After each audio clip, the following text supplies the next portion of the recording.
Busiro district.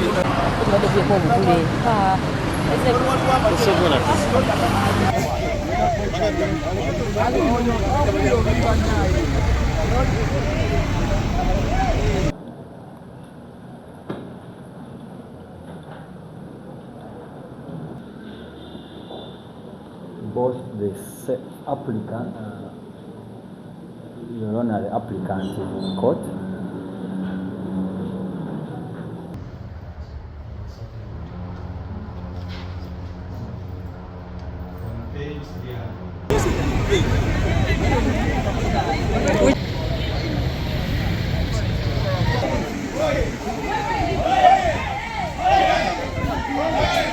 Correct.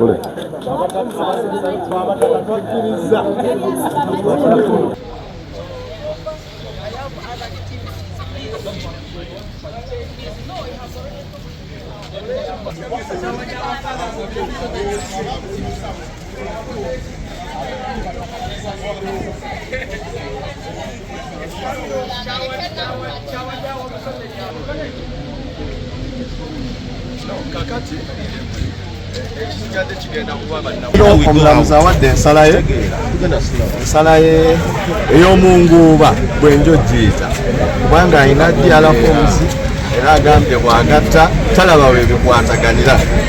Twateeka mu application okumulaga polling station eziwera 25 kumpi nga zigenda mu 5 nga obululu bwawo tebwabalibwa na DRF tuzirina era twamuwaako copies alaze nti ekyo tekirina makulu. Twamulaga engeri amagye egajja ne gawamba boxes zonna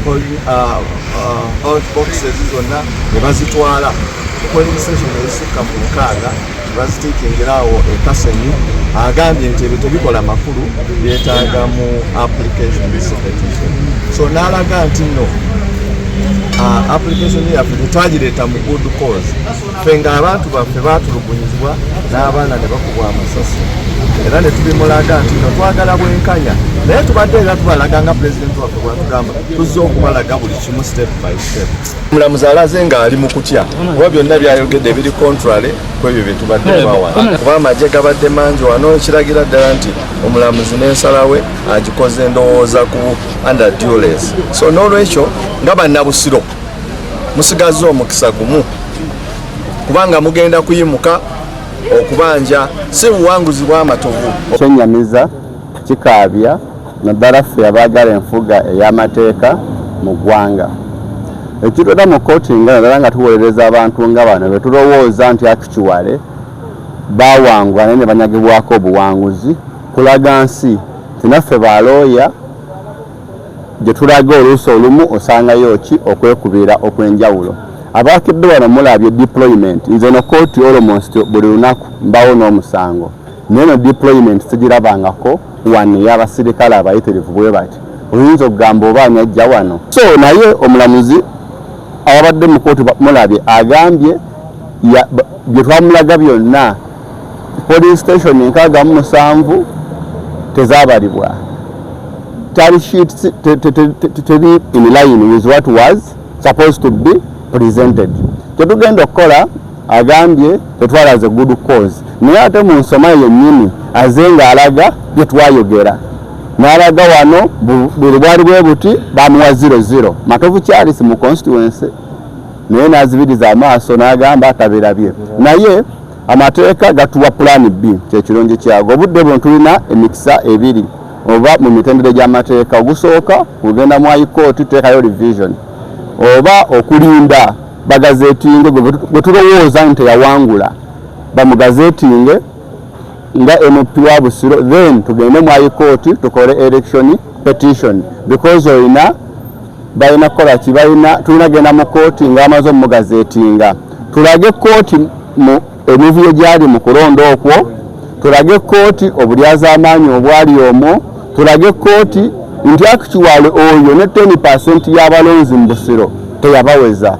Njezayeza abantu ba Busiro South buno obuwanguzi bwabwe era tuli beteefuteefu okusigala ku agenda yaffe ey'okukulembera abantu baffe okuzza enkola eya service delivery. Bano bali mutuugula nakutwala mu makooti naye ekituufu kiri nti akalulu twakawangula bulungi abantu balonda bulungi ate bano bakimanye nti constituency teri nsagu n'enkungulutale wokka tumalayo tulina ebizinga tulina kasanje tulina katabi abantu balonda bulungi akalulu bakayita mu gokulukuta oyo Matovu amazzi gamutwala alina okukimanya okuva ne leero tebatumalira budde NRM ku ntikko twagala kukulembera abantu baffe nga tukola ebitwala gavumenti yaffe mu maaso.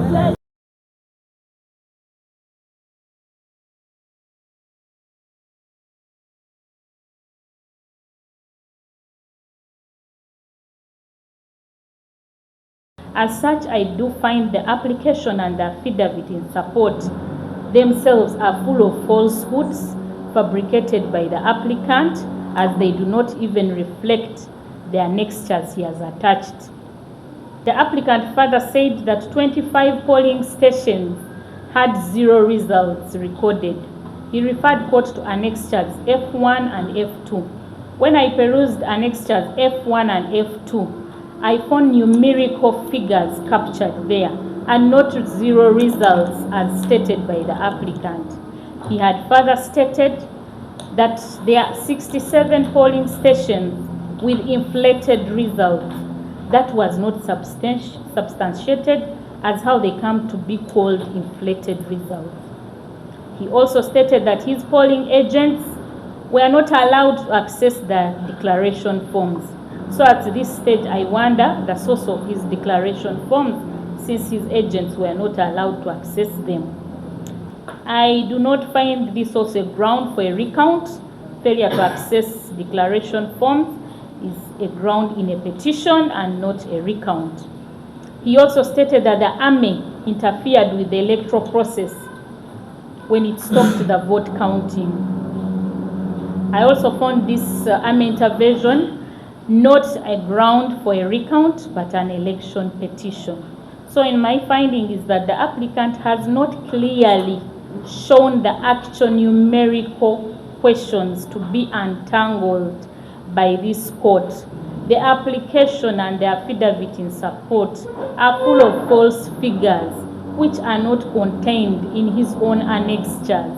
Hence, I do find no good cause showed to this court to warrant me to go into a vote recount of this election. Remedies available. Applications of this kind must be proved on a balance of probability, as referred to in the case of Byanyima Winnie and Ngoma Njime and Kasivante Moses and Katongole C.